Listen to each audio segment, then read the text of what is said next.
can make $1 on social media, you can make 1 billion on social media. Have that at the back of your mind. Well, I see you've been googling how you can start a small business while doing your 9 to 5. Well, that's why I'm here. I'm going to take you through the steps I use to start my small business while still working my 9 to 5. Yes, I currently do my 9 to 5 and I still run a small business. I have my pen and my paper here. I hope you also have a notes that you can take notes of certain things. First of all, you need to have a niche. You need to know what you want to do. You cannot just get up and say, I want to start selling. You need to know what you want to sell, do your background research on what exactly you want to sell. For example, for me, I was already into hair. I cut my hair. I've always been obsessed about hair.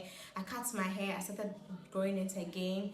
And I was already posting about hair and hair and hair. I started learning about concoctions. I mean, things you can use to grow your hair. So I was already in the hair niche before it became commercialized, like before I decided to commercialize it. So you have to sort of be around it, so it's not very difficult exploring ideas. For example, if you are someone who likes cooking, you enjoy cooking, maybe you're a 9 to 5 worker, you cook to work and all that, you can think of this beautiful idea of cooking for your office members and then, you know, taking money from them. That is how it starts. You'll be having your 9 to 5 and then you still be having a side hustle on the side. So my point number one is have a niche, like know what you want to do. If you don't know what you want to do, you'll be doing different things and it may make you multitask. And you know, sometimes multitasking is not good. It makes you not have a focus on a particular thing. So I always advise that you pick a niche that you want to focus on and then you build on it. Yes. Now that you found a niche and you know what to do, my second point is you have to research the market. Yes, I understand that you like what you do, you're as well obsessed with a particular thing, but what if what you're obsessed with can't generate any revenue for you? Passion may not feed you forever. Yes, you may be passionate about whatever it is, but it's not lucrative as you may think. So you have to research your market, know your target audience, know the competitiveness in the market. It's very good. Like if you want to start a side hustle, you need to do your research. You don't just get up and say that, okay, I'm starting a side hustle because I need extra money. Else you end up using all your salary for your side hustle and keep using all your salary for your side hustle every time, year in, year out, and you're going to run at a loss. So at this point, you have to research your market. Make sure that whatever you are going to is profitable. Make sure that whatever you are going to is not basically because of passion. You have to make money out of it. That's how come we call it side hustle. You can't have a side hustle that will be consuming your time and you cannot make anything out of it. Yeah. So when you are doing your research, make sure that whatever you are going into will generate something for you.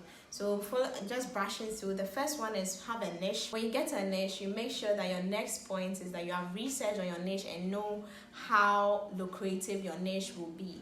My third point is that develop a business plan. Develop a business plan. Yes, it's a side hustle, so you may not respect it. This was one mistake I did when I started my hair care business. I mean my hair oil business. I was just using it like, it's my business.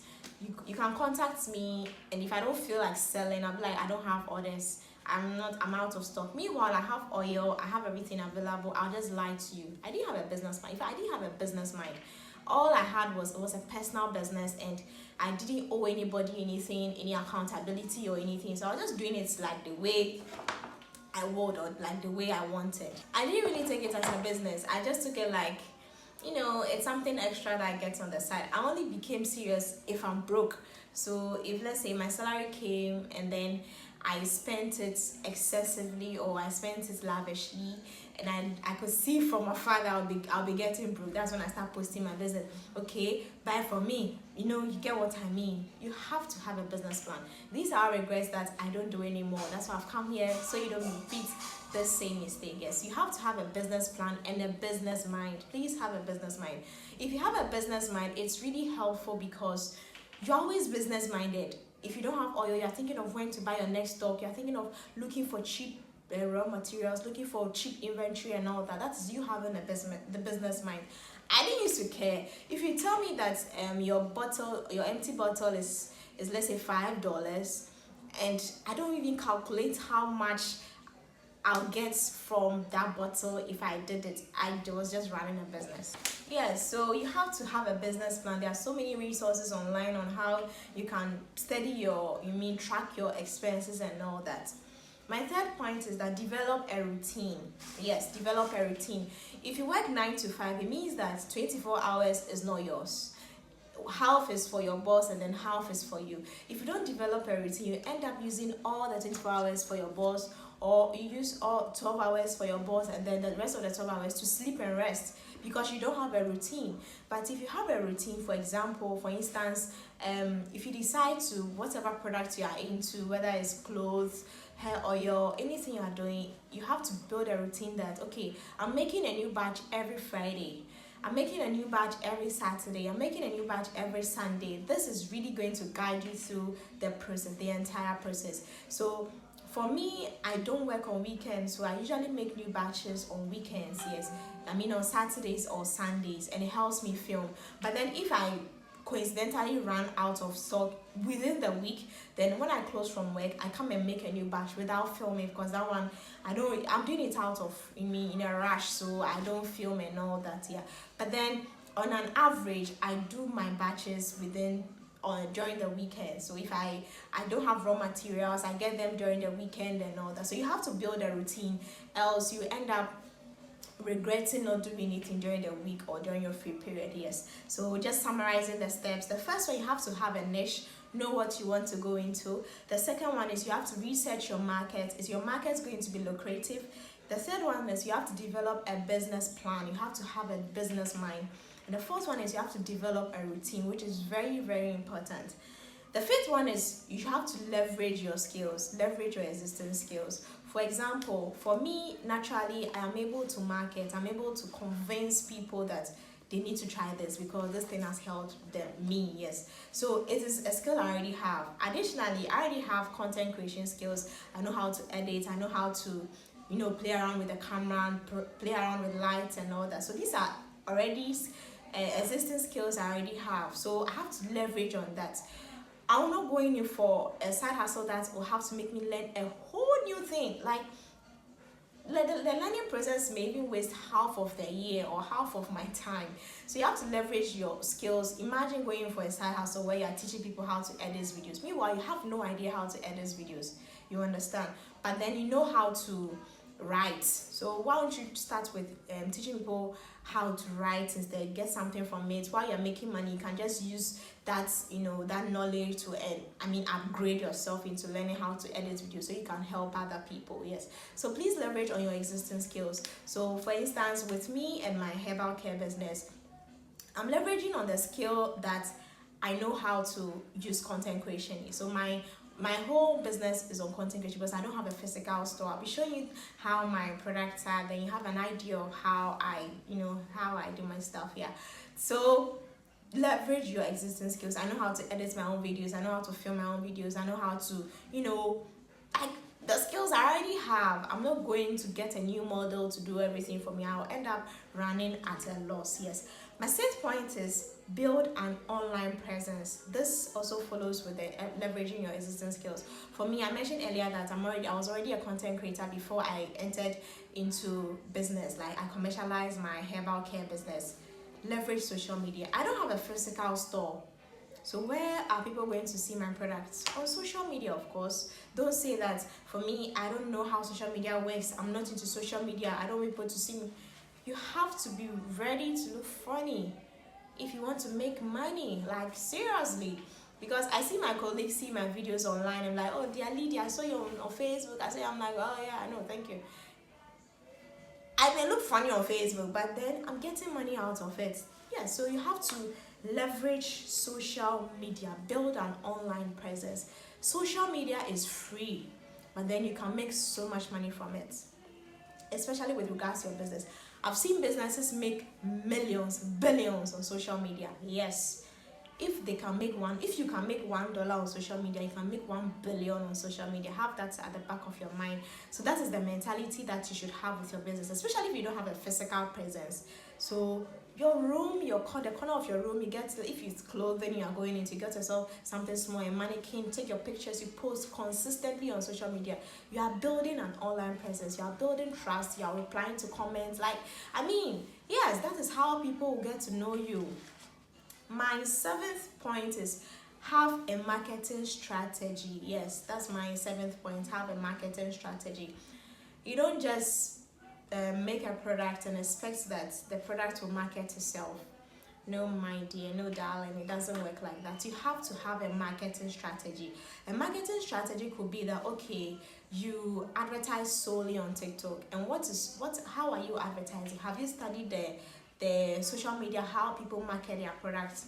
For me, people like to see what my hair oil is doing for me, so I usually like to show them pictures and all that. If you go to my business page, you see me always showing my hair. Yes, I have a lot of videos there with my hair inside. So you have to have a marketing strategy. Are you posting twice a week, 3 times a week? For me, sometimes I post 4 times a week because social media is my marketplace. Yes, you have to be ready to look crazy. Let people call you crazy. You don't care. So you have to be ready to look crazy at that, because you're going to benefit from it so much. Yes, so have a marketing strategy in place when you decide to do this. My 8th point is that learn and improve. Learn and improve. People get tired of seeing the same thing. I experienced it myself. I used to post the same kind of videos. I realized people are getting tired of it. So I had to learn from other creators, other business women, other business people, and I saw that they were using a different strategy. I had to learn. I wasn't copying. Yes, I copied, but then I added my own skills to it. You have to learn and improve. If you keep on using the same strategy you've been using since 2002, please, it's not going to work that way. You have to learn and improve. You always have to upgrade your skills. You always have to upgrade the strategy that you were using a year ago. You have to, please. It is a must. You have to. Then the 9th point, which I was a serious victim, was managing your finance. Because you have a full-time job and you also have a side hustle, you most definitely not know the difference in terms of your finance. You end up spending your business money and your work money, your salary at the same time, and you say that I'm not seeing any improvement in my business. Please, your business money is not your money. I'm going to put some percentage that I use to calculate my expenses in the video somewhere, either left or right. Then you can use that percentage during your business money allocations. It really helps. If you don't do this, you are going to run a business for years and you end up spending your profit, you end up spending your capital, you end up having losses. You always be putting your salary into your business. No, my dear, it has to get to a point where your business should stand on its own. Your business should be able to survive on its own. Yes, it needs to get to that point. When it gets to that point, then you can say, okay, now I can finally resign from my 9 to 5. But that's not the point here. I'm just trying to say that you have to separate your business finance from your personal finance. Your business finance should 90% should basically be used for your business. Then your personal finance should be used for yourself, your families, your vacation, and all that. Yes. When your salary is not enough, don't say you're going to borrow from your business. Please, we don't do that here. Yeah. And then our last but not least is that you have to take care of yourself. It can be very overwhelming. For me, sometimes I get exhausted, like very exhausted. But people on the outside will be like, I'm so proud of you, your consistency, your determination. I say, okay, thank you so much. But my dear, I'm so exhausted. I'm so overwhelmed. I'm doing content creation. I'm running a business. I'm working 9 to 5. I actually work 7 to 5. I school for 5 hours after work. So 5 to 10 p.m. from Mondays to Fridays. Work, school, run a business, content creation.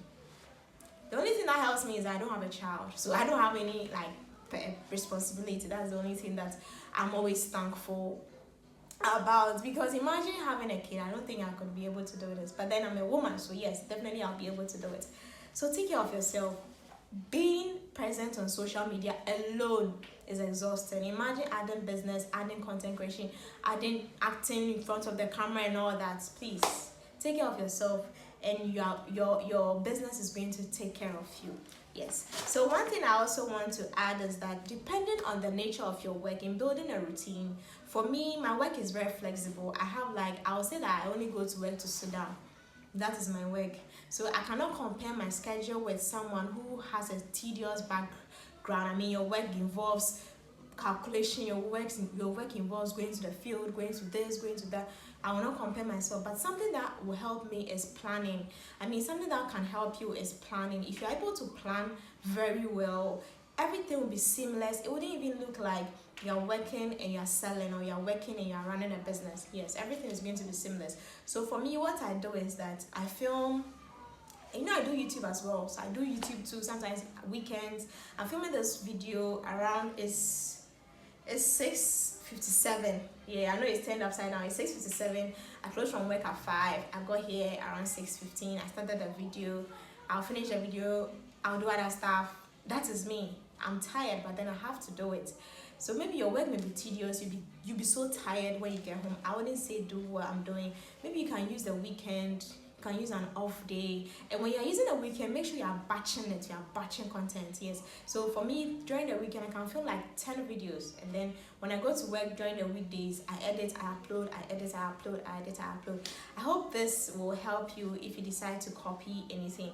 Let me know if you have any questions. Please comment in the comment section. I'll be posting more videos like this on how to have a side hustle while running your own business, so that you're a woman, you have this financial independence. Financial independence is the sweetest thing that could happen to anybody, especially women. Yes. So let me know what you think in the comment section. I'll see you in my next video. Bye.